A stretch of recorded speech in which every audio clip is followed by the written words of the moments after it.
마가복음 14장 17절에서 21절까지 말씀입니다. 오늘 말씀은 마가복음 14장 17절에서 21절까지 말씀 제가 봉독해 드리겠습니다.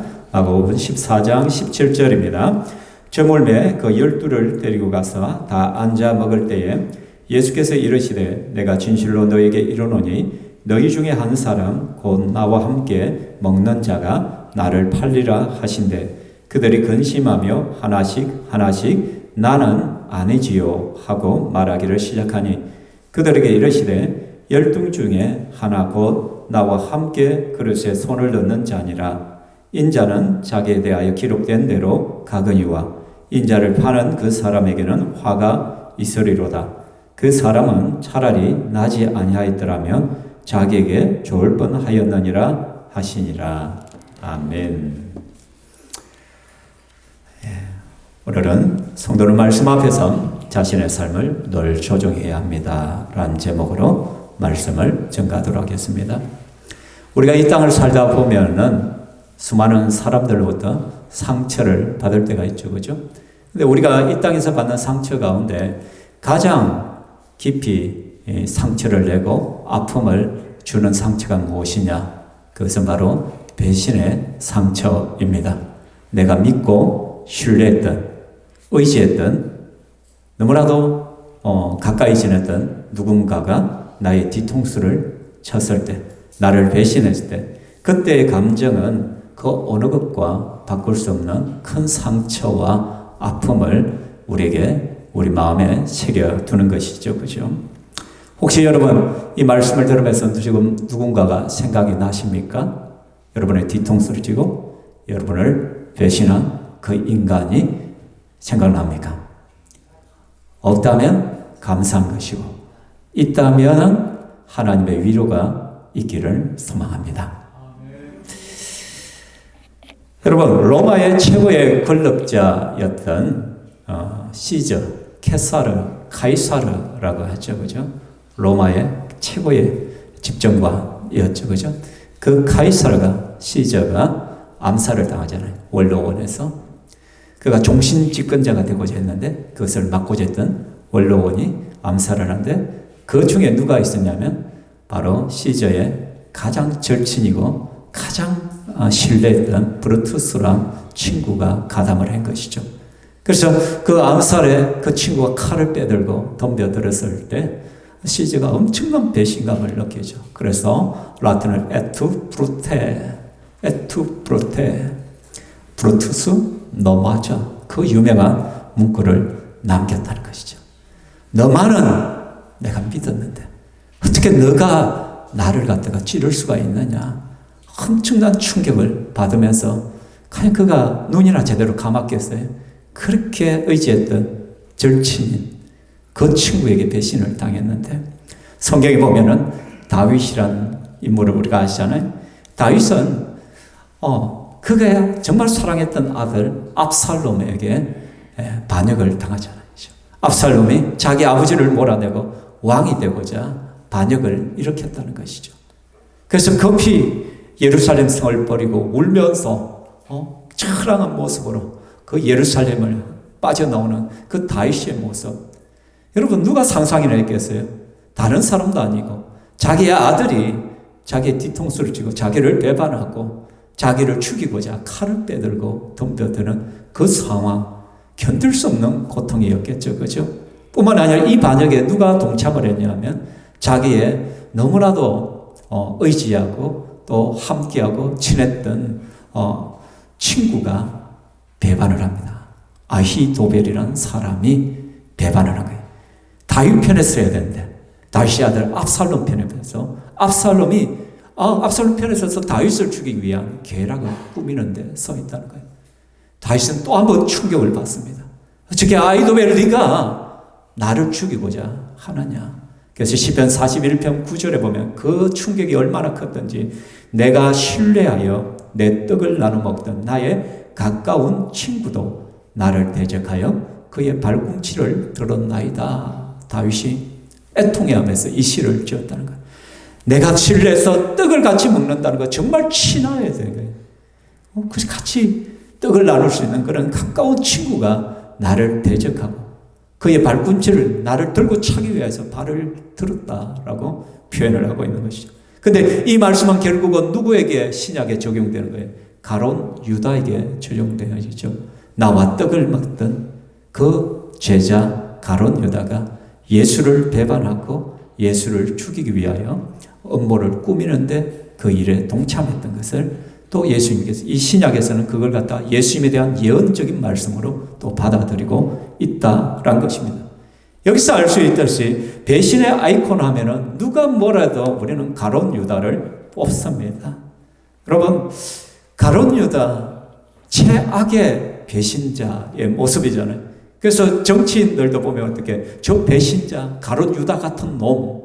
그래서 우리가 나를 배신한 사람들을 비유를 들 때 항상 가룟 유다 같은 놈이라, 가룟 유다 같은 사람이다. 그 말을 듣는 순간 어때요? 최악의 배신자의 느낌을 주는 배신의 아이콘이 바로 가룟 유다였다는 것입니다. 사랑하는 성도들, 예수님은 십자가에 못 박힐 때 채찍을 맞으시고 손과 발에 창에 찔르셨죠. 수없는 육체적인 고통을 당하셨습니다. 그런데요, 예수님은 그보다 더 고통이 있었어요. 그게 뭐냐? 십자가를 지기도 전에, 매를 맞기도 전에 이미 사랑하는 제자에게 가슴을 찔렸단 말이에요. 배신의 그 아픔에 칼자국이 그의 마음에 새겨졌다는 거예요. 그러니까 예수님은 십자가에서 손과 발만 찔린 것이 아니라 그 이전에 이미 가슴이 찔려 있었다는 것을 우리는 알 수가 있다는 것이죠. 가룟 유다의 배신은 그 방법적인 면에 있어도 너무나도 비열했다는 것이죠. 너무나도 잔인했다는 것이죠. 왜 그렇습니까? 가룟 유다가 예수를 잡으러 위해서 사람들을 끌고 와서는 어떻게 합니까? 자기가 입맞추는 자가 예수라는 것이죠. 어두컴컴할 때, 누가 예수인지 확실히 드러나지 아니할 때 자기가 가까이 가서 입을 맞추는 그 사람이 예수란 그 표식이죠. 원래 입맞춤이란 것은 유대사에서 사랑과 존경의 표시입니다. 정말 사랑하고 존경하는 사람에게 입맞춤을 통해서 그렇게 사랑과 존경을 표현해 왔다는 것이죠. 그런데 이 표식을 예수님을 팔아넘기는 배신의 입맞춤으로 바꿔버린 것이 바로 가룟 유다였다는 것입니다. 사랑하는 성도 여러분, 뿐만 아니라 가룟 유다의 배신은 그 목적도 너무나도 초라합니다. 여러분, 가룟 유다가 예수님을 배신한 것이 어떤 엄청난 대의를 위해서 한 것도 아니에요. 정말 돈이 없어서 굶어 죽을 판이라서 어쩔 수 없이 예수를 팔아버린 것도 아니고요. 이스라엘의 독립을 위해서, 민족을 위해서 그렇게 한 것도 아니란 거예요. 브루투스는요, 자기의 친구 시저를 죽일 때 대의가 있었단 말이에요. 아무리 자기의 절친이라도 로마의 종신 집권자가 되어서 독재를 하려고 하니까 그 독재를 만다는 대의를 내세워서 브루투스가 시저를 죽이거든요. 그런데 가룟 유다가 예수를 죽이는데 그 배신을 한 데는 어떤 대의도 없었다는 거예요. 그의 목적은 고작 은 30이었단 말이에요. 예수님을 파는 데서 고작 은 30 얻고자 그 육신적인 욕망과 욕심 때문에 예수님을 팔아 넘겼다는 거예요. 여러분, 은 30은요, 그 당시에 남자 노예 몸값이 은 30이었어요. 그 사랑하는 스승을 갖다가 팔아 넘기는데 고작 은 30, 지금으로 막 계산하다 한 1200만 원, 1000만 원쯤 되는 그 돈을 받고 예수를 팔아 넘겼다라는 것이죠. 얼마나 비참합니까? 여러분, 자신의 욕망을 위하여, 자기의 유익을 위하여, 현실적인 이득 때문에 자기의 스승을 팔아버리는 그 배신에게 그 대가가 고작 은 30이었다니 참 아이러니하지 않습니까? 마치 배고픔 때문에 팥죽 한 그릇을 얻기 위하여 장자의 명분을 팔아버렸던 그 에서의 모습이 은 30에 예수를 팔아버린 이 유다의 모습이 같이 오버랩이 되는 것입니다. 연결이 되어지는 것이죠. 영적인 가치, 정말 주님 나라를 위한 그런 정말 소중한 가치가 이렇게 현실적인 이득 앞에서, 현실적인 욕망 앞에서 그냥 무너져 내리는 것이 오늘 우리의 모습이 아닌가 우리는 한번 살펴봐야 된다는 것이죠. 우리는 지금도 수없이 영적인 가치들을 팔아버리고 있습니다. 내 눈앞에 보이는 현실적인 문제 때문에, 그 작은 이익들 때문에 그렇다는 것이죠. 그런데 오늘 본문에서 더 심각한 문제가 뭐냐? 가룟 유다의 죄는 뭐냐? 이미 예수님은 가룟 유다가 예수님을 팔 줄을 알았단 말이에요. 그러면서 예수님께서 몇 차례에 걸쳐서 가룟 유다에게 경고의 메시지들을 줬다는 것이죠. 그럼에도 불구하고 가룟 유다는 자기가 하려던 그 일을 멈추지 않았다라는 것이죠. 오늘 18절 말씀 같이 읽어볼까요? 같이 읽어보겠습니다. 다 앉아 먹을 때에 예수께서 이르시되 내가 진실로 너에게 이르노니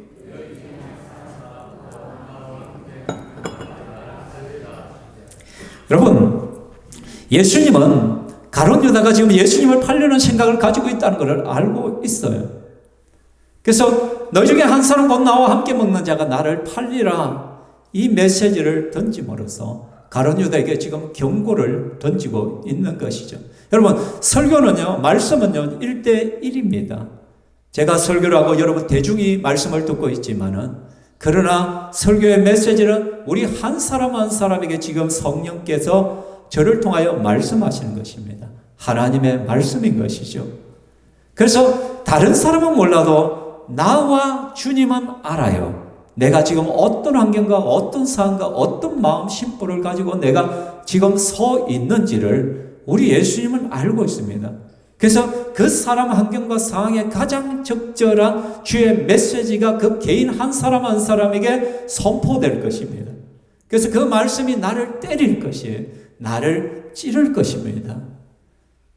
다른 사람은 몰라요. 근데 나는 알아요. 지금 예수님이 무슨 말씀을 하고 계시는지 안다란 것이죠.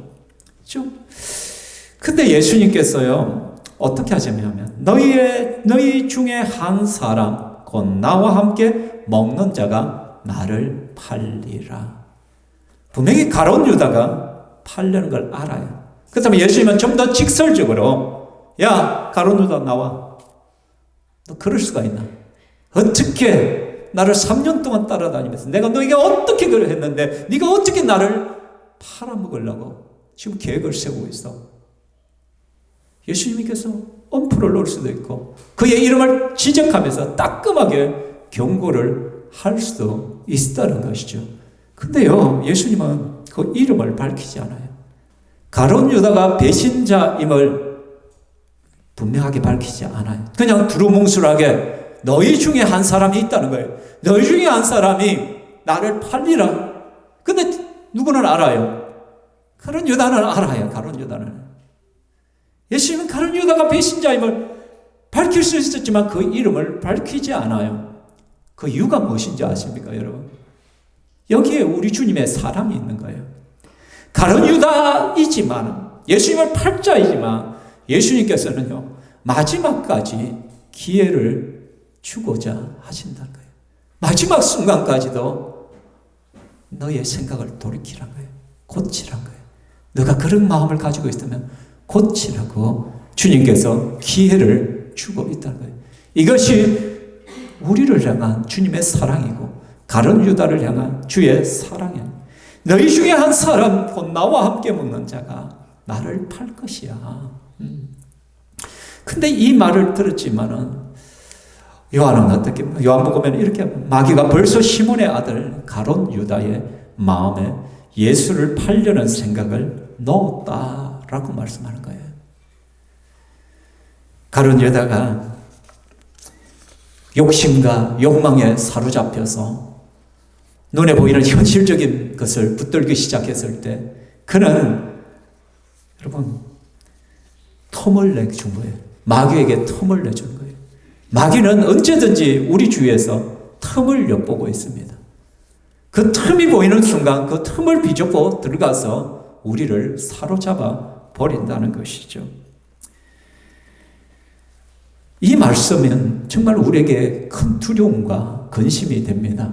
왜냐하면 가룟 유다라고 처음부터 예수님을 팔려고 제자가 된 것이 아니잖아요. 가룟 유다도 예수님에게서 뭔가를 느꼈고 예수님께서 뭔가 배울 것이 있었고 그래서 예수님을 따랐단 말이에요. 그리고 인정도 받아서 회계 집사까지 했단 말이에요. 돈 주머니까지 맡길 정도로 우리 주님께서 신뢰해 주셨단 말이에요. 그리고 똑똑했어요. 그렇죠? 근데 이 가룟 유다의 마음속에 어느 순간부터 의심과 회의가 들기 시작했을 거예요. 저 예수를 따라다니다가는 죽도 밥도 안 되겠다. 우리가 생각하는 예수는 정치적인 메시아로서 왕이 되어서 헤롯을 쫓아내고 로마 제국으로부터 독립시켜줄 그 아주 강인한 용사 다윗과 같은 그런 왕을 꿈꿨단 말이에요. 예수에게서. 근데 예수는요 늘 가난하고 연약하고 병든 자 그런 뒤치다꺼리 해가면서 그리 오지랖이 넓은지 그 약한 사람들 그런 사람들만 돌아보는 거야. 뭐 정치 지도자들과 좀 만나가 타협도 해보고 뭔가를 좀 우리에게 좀 뭐 실권을 줄 수 있는 실제적인 역할을 하기를 원했는데 이런 것이 아니라는 거예요. 점점점 실망감이 싹 터 가더란 거예요. 그러니까 이제는 예수 저거 따라다녀서는 내 인생도 끝장나겠다. 그래서 그는 딴 살림을 살고 딴 주머니를 차야 되겠다 싶은 거예요. 그러던 차에 사탄이 유다의 마음에 틈새를 찌우더라. 그리고 예수를 팔려는 마음을 생각을 집어넣어 버렸다는 것입니다. 사랑하는 성도, 우리도 정신 차리고 있어야 된다는 거예요. 우리도 깨어 있어야 된다는 것이요. 그 누구도 우리는 사탄의 종로를 하고 싶지 않습니다. 그 누구도 우리 주님을 배반할 마음은 없습니다. 우리는. 그렇지만은 내가 주님에게 실망하고 신앙생활에 회의가 느껴지고 점점점 그 신앙이 떨어지고 세속적이가 돼가다 보면 그런 세상적인 것이 자꾸 욕심이 생기기 시작하다 보면 어느 순간에 틈새가 열리고 그 틈새를 따라 악한 사단의 권세가 들어와서는 우리의 마음에 배신의 마음을 집어넣게 되어 있다는 것이죠. 그래서 나도 모르는 순간에 내 마음이 빼앗기고 마귀의 종노릇 할 수가 있다는 것을 우리는 분명히 기억해야 된다는 것입니다. 두 번째, 예수님께서 가룟 유다의 그 이름을 밝히지 않는 이유가 뭐냐? 나머지 제자들도 모두 자신들을 돌아보기를 원하신단 말이에요. 너희도 돌아봐라. 너희 자신들을 돌아보란 것이에요. 19절 말씀에 보면 그들이 근심하며 하나씩 나는 아니지요 하고 말하기 시작했다는 거예요. 예수님의 이 말씀 앞에 그들은 근심했단 말이에요. 너희 가운데 한 사람, 가룟 유다라고 말해서 막 속이 시원했을 건데 너희 중에 한 사람이라고 하니까 나도 가능성이 있고 저도 가능성이 있고 너도 가능성이 있고 다 가능성이 있는 거라. 그렇죠? 그러니까 근심이 돼요. 지금 근심이. 왜? 12제자들 모두 속에 예수님에 대한 배반의 마음이 다 있었기 때문에 그들이 예수를 따른다 하지만 제자들은 끊임없이 뭐 했습니까? 도토리 키재기 했잖아요. 주님 나라가 임할 때 나 한 사람은 우의정에 하나는 좌의정에 나에게 어떤 자리를 줄 것입니까? 늘 자리 다툼을 했단 말이에요. 그 뭔가 주님 따라다니면 뭔가 이득이 있을 거라고 생각하고 그들은 따라다녔단 말이에요. 그런데 예수의 행동들을 보니까 그렇게 믿음지가 못하다는 거예요. 자기들에게 좋은 자리 줄 그런 것들은 아니라는 거예요. 그래서 예수를 따라다니지만 그들 속에서도 다른 제자들 속에서도 의심이 생겼을 거예요. 내가 지금 잘하고 있는 것인가? 여러분 신앙생활을 하지만 교회를 다니지만 지금 내가 제대로 하는 게 맞는가? 이대로 계속 교회 다녀야 될까? 내가 교회 다녀봐도 하나님께서 내게 큰 은혜, 기적이 일어나는 것도 아니고, 갑자기 내가 재산이 늘어나는 것도 아니고, 병이 다 낫는 것도 아니고, 내 자식의 문제들이 다 풀리는 것도 아니고, 기도의 응답이 다 되는 것도 아니고, 오히려 더 인생이 꼬이고, 그런 것들은. 작은 교회 다녀봐야 실망스러운 것도 계속 일어나고, 전에는 좋았지만 서로에게서 또 보면 한 번씩 보면 실망하게 되어지고, 그런 것들을 바라보면서 언제든지 우리 속에는 배신의 마음들이 서로 일어난다는 것이죠. 그래서 예수님이 그 말씀을 하는 순간에 제자들의 마음이 뽀록난 거예요. 속된 말은. 들킨 기분인 거예요. 들킨 기분인 거예요. 너희 중에 한 사람이 나를 팔 것이다. 그 순간 그들도 두려움에 빠지는 거예요. 그래서 주님, 나는 아니지요. 나는 아니지요. 모든 제자들 돌아가면서 나는 아니지요. 나는 아니지요. 나는 아니지요. 그렇게 묻는 것이죠. 여기서 우리는 신앙의 경각심을 가져야 된다는 것이죠, 여러분. 나도 어쩌든지 넘어질 수 있는 존재이고, 나도 연약한 존재란 거예요. 하나님의 은혜가 내 속에 잠시라도 떠나가면 나는 가룟 유다보다도 더 악한 자가 될 수가 있다는 것이에요. 나도 누군가의 뒤통수를 칠 수도 있단 말이에요. 누군가의 마음을 정말 아프게 할 수도 있는 것이에요. 예수님을 팔아 넘길 수도 있는 것이란 거예요. 그래서 이 말씀 속에 제자들은 혹시 나도 지금 예수님을 팔고 있지는 않는가? 나도 지금 예수님을 배반하고 있지는 않는가? 자기를 돌아보는 거예요. 내 속에 있는 배신의 마음들을 끊임없이 성찰하게 되는 계기가 이 말씀이에요. 그게 바로 주님께서 가룟 유다의 이름을 밝히지 않은 이유예요. 가룟 유다뿐만 아니라 너희들도 그런 마음을 품고 있잖아. 너희들도 나를 어쩌든지 팔 수 있는 배신자들이야. 실제로 예수님이 잡혀 들어갈 때 어떻게 했습니까? 겟세마네에서 군병들이 와서 가룟 유다의 입맞춤을 통해서 병사들이 예수님을 붙들었을 때 제자들이 다 뿔뿔이 흩어지잖아요. 예수님을 다 버렸잖아요.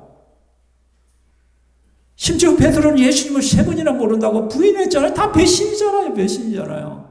가룟 유다만 그런 것이 아니라 예수님의 다른 제자들도 예수님을 배반했어요. 배신했어요. 정도의 차이만 있을 뿐이란 것이에요. 사랑하는 성도 여러분, 저와 여러분 안에 가룟 유다가 있습니다. 우리 속에 바로 가룟 유다가 있다란 것이죠.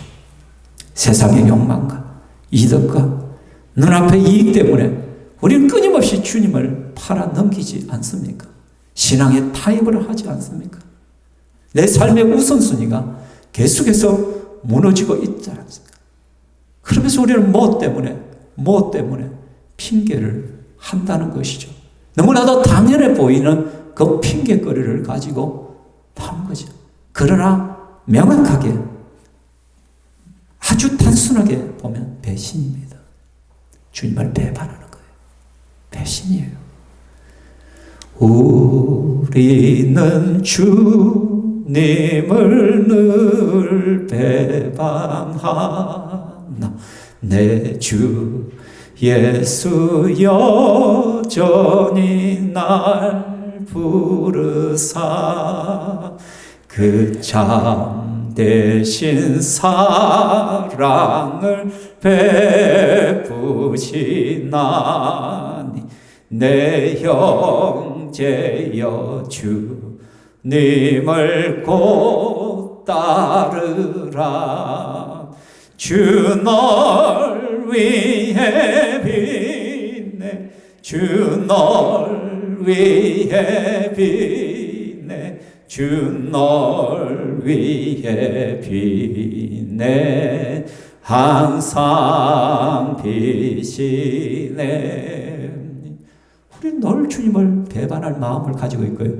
우리는 늘 주님을 또한 배반하고 있다라는 것이에요.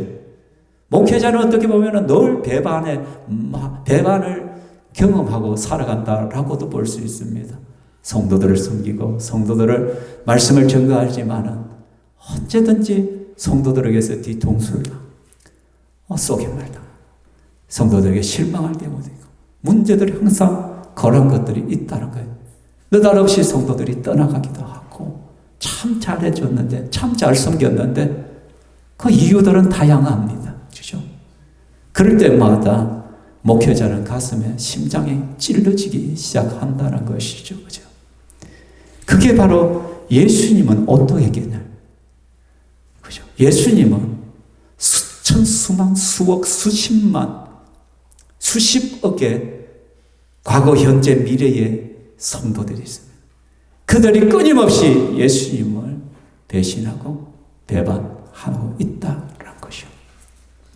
그러므로 성도는 말씀 앞에서 자신의 삶을 늘 조정해야 된다는 것이죠. 조정해야 된다는 것이죠. 여러분, 근데 참 놀라운 것은 마태복음 26장 25절에 보면 같이 읽을까요? 예수를 파는 유다가 대답하여 이르되 랍비여 나는 아니지요. 대답하시다 내가 말하였도다 하시나. 지금 마가복음에서는 그냥 20절에 보면 그들에게 이르시되 12 중에 하나 곧 나와 함께 그릇에 손을 넣는 자냐. 제자들이 나는 아니지요. 나는 아니지요. 나는 아니지요. 이렇게 말하니까 또 예수님이 두루뭉술하게 말해요. 나와 함께 그릇에 손을, 나와 함께 그릇을 먹는 각각 같이 밥을 먹는 자다. 앞에 말씀이랑 그게 똑같은 거예요. 근데 마태복음에는 어떻게 하면 예수를 파는 유다가 대답하. 그러니까 나는 아니지요. 나는 아니지요. 근데 유다도 그렇게 했다는 거예요. 나도 아니지요. 마태복음에서 딱 밝혀놔요. 뻔뻔하게. 지금 예수를 팔 마음이 가득하게 있으면서도 불구하고 예수님에게 랍비요 나는 아니죠. 봐요. 유다는요 한 번도 예수님을 주님이라고 안 불러요. 뭐라고요? 랍비요 선생이에요. 선생님. 그럼 예수를 믿지 않았다는 거예요. 알 수가 있어요. 랍비요 나는 아니지. 어떻게 뻔뻔하게 이렇게 말할 수 있어요? 지금 팔아넘길 마음이 지금 거쓰게 있는데 꿈틀거리고 있는데 왜 아닌 척하게 돼? 드러나지 않도록 더 과격하게 나선 것이죠. 나는 아니지요. 그런데 예수님 뭐라고? 네가 말하였다. 네가 말하였다. 무슨 말이에요? 네 말대로 해. 네가 나는 아니지요 라고 말했다면 그럼 아닌 사람이 되으란 거야. 네가 그렇게 말했으면 그렇게 해. 너 지금 나를 지금 팔려는 마음이 가득하잖아. 네가 나한테 그런데도 나는 아니지요 라고 물었잖아. 그러면 네가 말한 그대로 해. 너의 생각을 돌이켜. 조정해. 바꿔야 돼. 계속하면 안 돼. 그렇죠? 사랑하는 성도들, 예수님께서 그러면서 또 말씀해요. 같이 읽을까요? 인자는 자기에 대하여 기록된 대로 가거니와 인자를 파는 그 사람에게는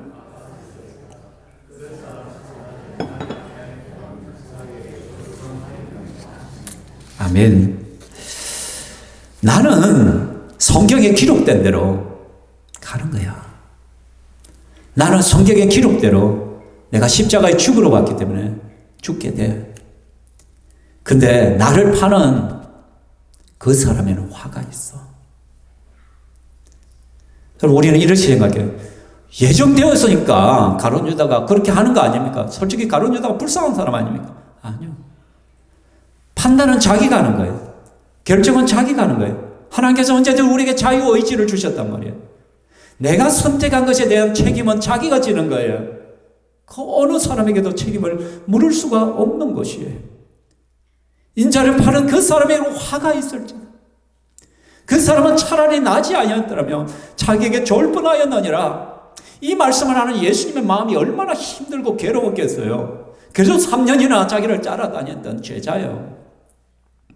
차라리 그 사람이 나지 아니었으면 자기에게 좋을 뻔했다. 여러분, 세상 살아보다면 그런 마음이 들 때가 있어요. 제 마음속에 저 사람은 진짜 세상에 나지 않았더라면 더 좋아할 뻔했다.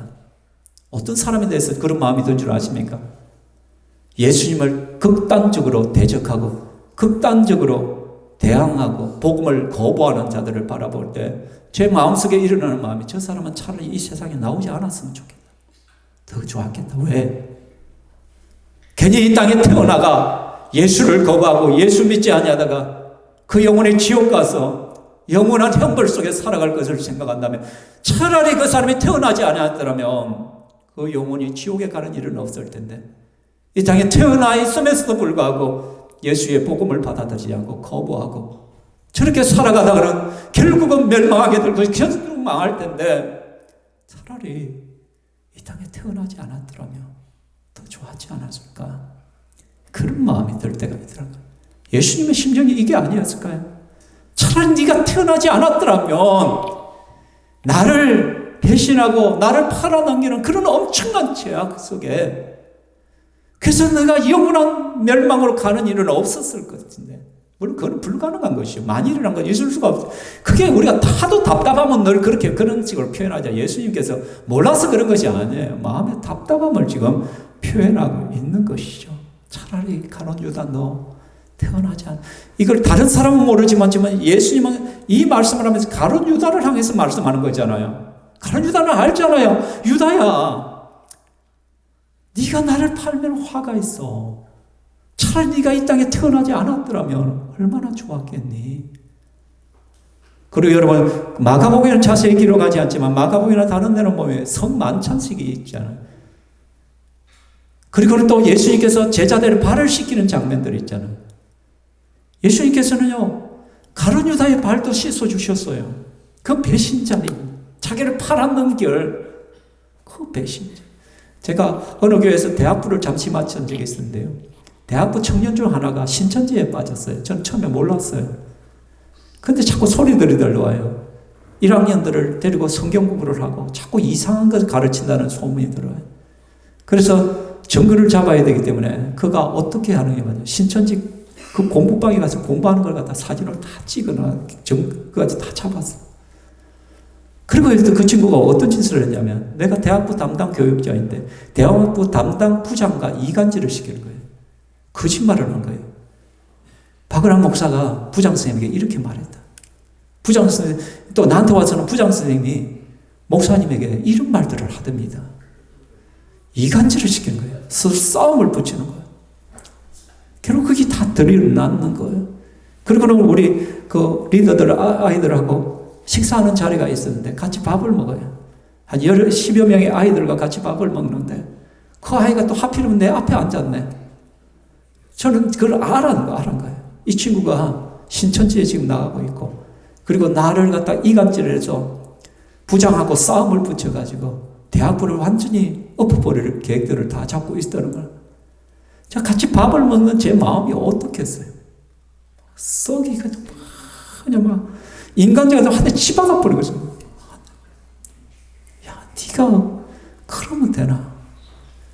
내가 너를 어떻게 했는데 이런 짓을 네가 벌이고 있냐? 그죠? 근데 어떻게 해요? 꼭 기다렸어요. 나중에 정글을 딱 내미니까 무릎을 탁 꿇더라고요. 목사님 죄송하다. 다시는 안 하겠다. 애나 콩콩.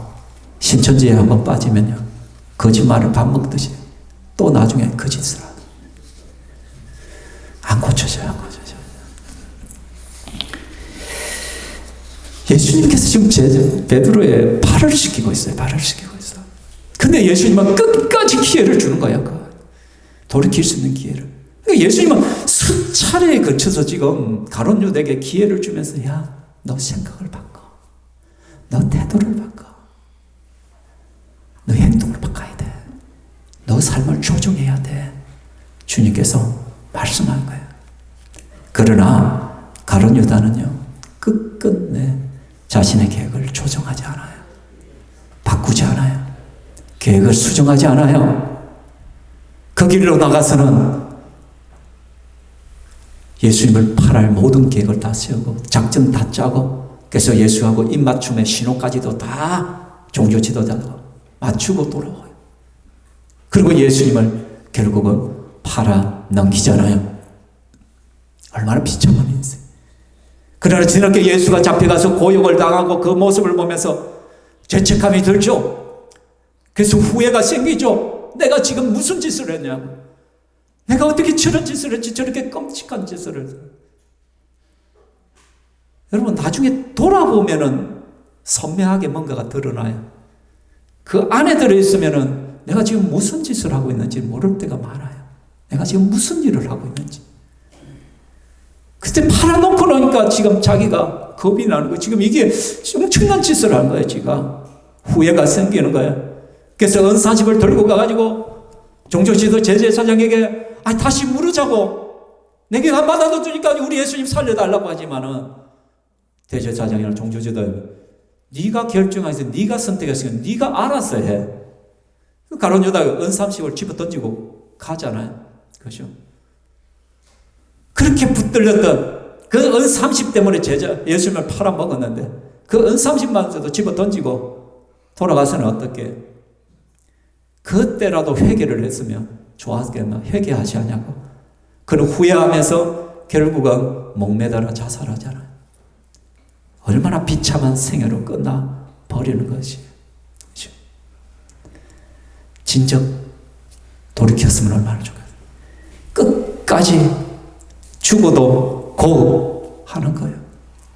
그 결과가 그는 자살로 허무하게 그 인생이 마감되어지고 그걸로 끝나는 것이 아니라잖아요. 그의 영혼은 지옥으로 가서 영원한 고통 속에 살아가고 있을 거예요. 지금도 고통 속에 있을 것이잖아요. 그리고 오늘 이 설교의 대상이 지금 되고 있잖아요. 수많은 사람들의 입에 오르면서 저 가룟 유다 같은 가룟 유다, 배신자, 욕을 얻어먹으면서 살아가게 되잖아요. 그죠? 이것이 가룟 유다의 인생이란 것이죠. 야고보서 1장 14절에 오직 각 사람이 시험을 받는 것은 자기 욕심에 끌려 미혹됨이니 욕심이 잉태한 적 죄를 낳고 죄가 장성한 적 사망을 낳느니라 라고 말씀합니다. 욕심이 결국은 세상적인 욕망과 욕심과 더가 미혹을 받는 거예요. 시험을 받는 그 틈새를 사탄이 치고 들어가는 것이죠. 그리고 자기가 무슨 짓을 하는지도 모르고 그 짓을, 그 행위들을 행하는 것이 욕심이 잉태한 적 죄를 낳고 죄가 장성한 적 결국은 사망으로 이끌고 그 다음으로는 멸망으로 이끌어 가는 것이죠. 사랑하는 성도 여러분, 우리들 속에 언제든지 이런 일들이 있어요. 그래서 우리는 말씀 앞에서 오늘도 조정해야 된다는 것이죠. 여러분, 생명의 삶 공부를 하다 보면 죄의 정의가 나와요. 세 가지가 나왔는데 불법이 죄는 자기 몸으로 사는 것이 죄라고 있고 알면서도 하지 않는 것이 장래가 하나님 손에 달린 줄 알고도 그것을 무시하고 자기가 인생의 주인공처럼 사는 그것이 바로 죄라고 했고 믿음에 근거하지 않는 자기 마음대로 사는 사람이 바로 죄인이다. 죄라고 했습니다. 그리고 죄인이란 것이 뭐냐? 내가 하나님의 자리에 올라가는 거예요. 하나님처럼 내가 사는 것이 내가 결정하고 판단하고 내 계획과 내 욕망 그렇게 사는 것이 죄라고 했는 거예요. 근데 죄의 정의 두 번째가 뭐냐면 다시 한번 보면 알면서 하지 않는 것이 죄라는 거예요. 해야 할 선한 일을 알면서도 하지 않는 것이 죄다라고 말씀하는 거예요. 하나님은 말씀을 통하여 끊임없이 우리에게 말씀하셔요. 성령님을 통해서 우리의 마음에 계속해서 찾아오셔요. 너 그러면 안 돼. 그거 아니야. 그거 틀려서 그렇게 살면 안 되잖아. 우리 주님께서 우리에게 말씀하셔요. 근데 그것을 알면서도 찔림이 있으면서도 우리는 거예요. 죽어도 고다하나 내 마음대로 하겠다는 거예요. 그것이 바로 죄란 것이죠. 이것이 바로 가룟 유다가 선택했던 방식이란 말이에요. 끊임없이 경고의 메시지가 있지만 나는 죽어도 고다. 나 계속 갈래. 나 이대로 계속 살래. 그러나 우리는 오늘 이 말씀 앞에서 나의 삶을 조정해야 돼요. 여러분 생각을 조정하십시오. 여러분 계획을, 여러분의 방향성을, 여러분의 가치관을, 여러분의 태도를, 여러분의 행동을 조정하셔야 됩니다. 여러분. 주님께서 오늘 어떻게 말씀하십니까, 여러분?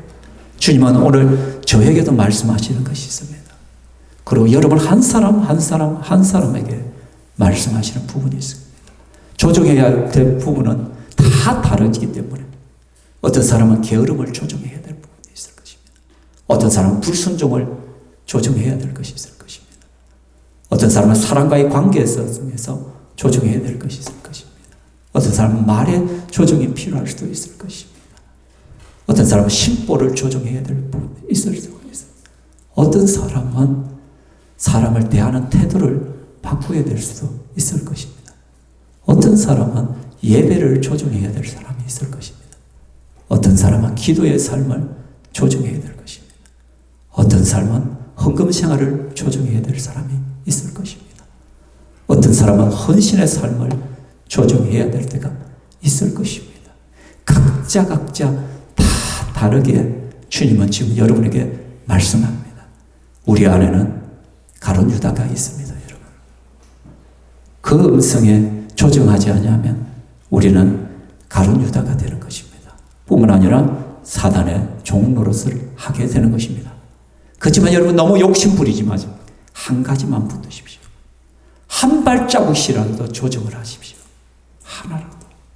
여러분의 우선순위를 조정하시든지. 여러분이 정말 하나님 앞에서 한 목에 한 번에 첫 술에 배부를 수 없습니다. 한 가지라도 좋으니까 오늘 말씀이 여러분 속에서 역사되어서 반응하시고 조정하는 저와 여러분들에게를 주의 이름으로 축원합니다. 아멘. 이 시간 우리 함께 찬양할 때 나 무엇과도 주님을 바꾸지 않으리. 우리 함께 찬양하겠습니다.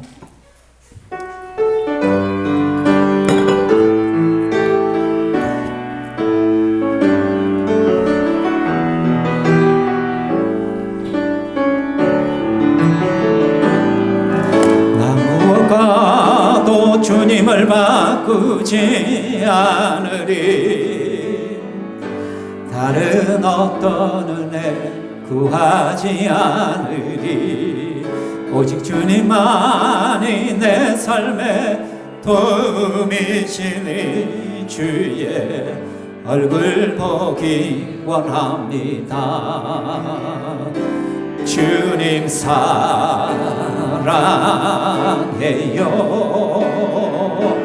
원망과 정성 다해 하나님의 신실한 주 되기 원합니다. 나무가도 주님을 바꾸지 않으리. 그 어떤 은혜 구하지 않으리. 오직 주님만이 내 삶의 도움이시니 주의 얼굴 보기 원합니다. 주님 사랑해요.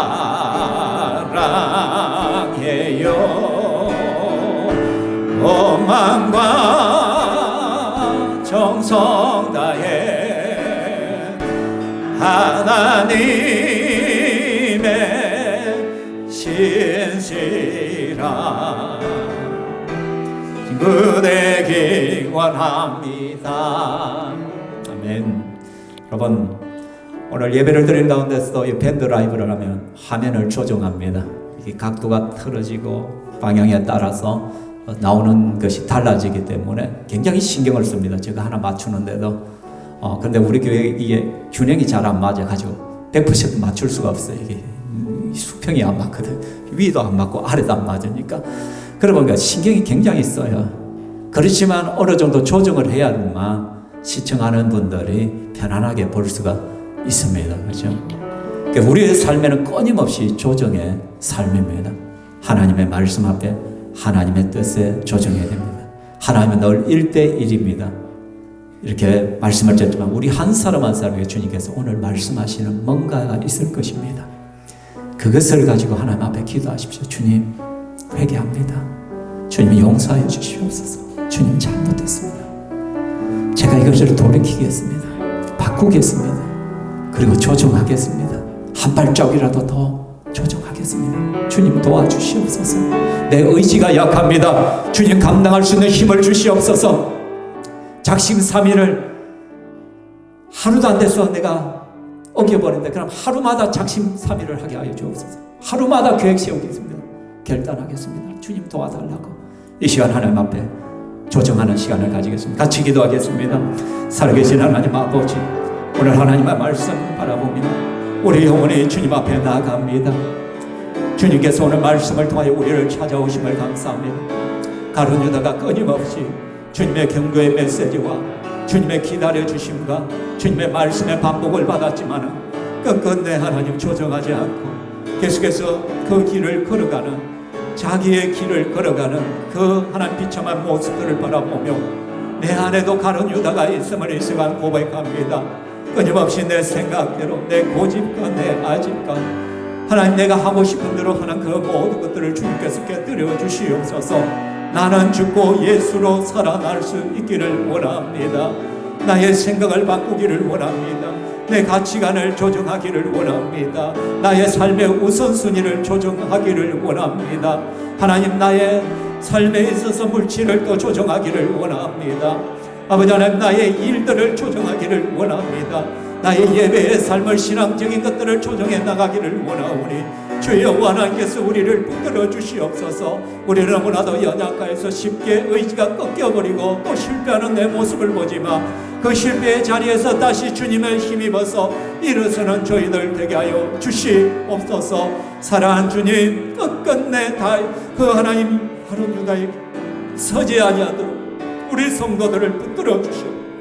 불쌍히 여겨 주시옵소서. 우리 신평교회가 하나님 앞에 늘 조정의 삶이 일어나서 하나님 마음을 시험케 해드리고 하나님을 기쁘시게 하는 삶을 살게 하시고, 부족한 종 역시도 끊임없이 나 자신을 성찰하며 돌아보면서 조정하는 삶을 살아가고 그런 삶을 하여 나아갈 수 있도록 이끌어가 주시옵소서. 주여 도우시옵소서. 사랑하는 주님, 오늘 말씀을 통하여 내 안에도 가룟 유다가 있음을 보게 되어집니다. 주님께서 오늘도 말씀을 통하여 우리에게 찾아오시고 우리의 삶의 영역 가운데서 성령 하나님께서 언제든지 우리의 마음을 통하여 우리에게 찾아오셔서 말씀하시는데, 그때마다 우리가 가룟 유다와 같이 계속해서 무시하고 그것을 계속해서 붙들고 그렇게 불순종의 길을 가다가 자기의 그 길을 따라 걸은 자가 아니라 하나님 앞에서 조정의 삶이 일어나게 하여 주시옵소서. 나의 생각을 바꾸기를 원합니다. 나의 가치관을 바꾸기를 원합니다. 나의 삶의 우선순위를 바꾸기를 원합니다. 예배의 삶을, 또 하나님 기도의 삶을, 또 내 생활의 신앙적인 모든 영역에 있어서 하나님 앞에 좀 더 적극적으로 삶을 조정해 나가기를 원하오니 주여 도와주시옵소서. 또 우리의 물질의 사용에 있어서 조정이 일어나게 하여 주시옵소서. 나의 야망과 욕망과 나의 만족을 위하여만 사용하는 것이 아니라 그의 나라와 그의 의를 구하며 주님 앞에 정직하게 사용할 수 있는 신실한 성도들이 되게 하여 주시옵소서.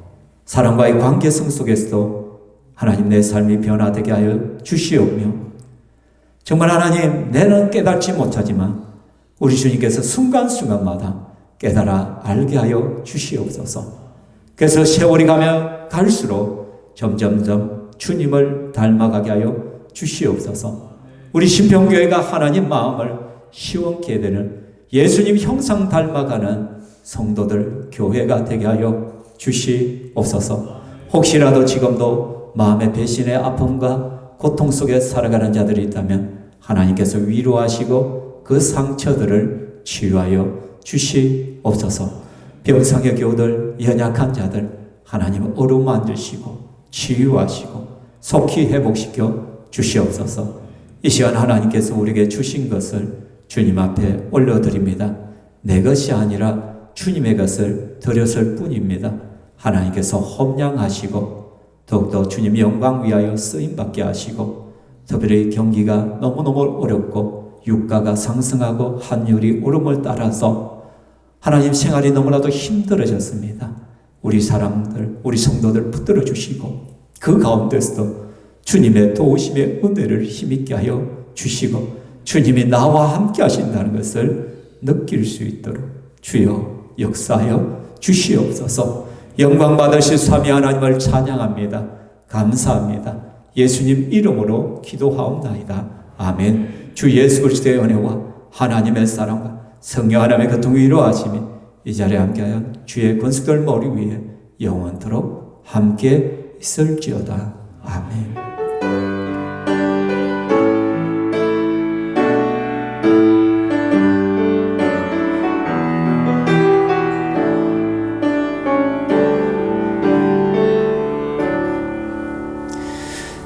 하나님께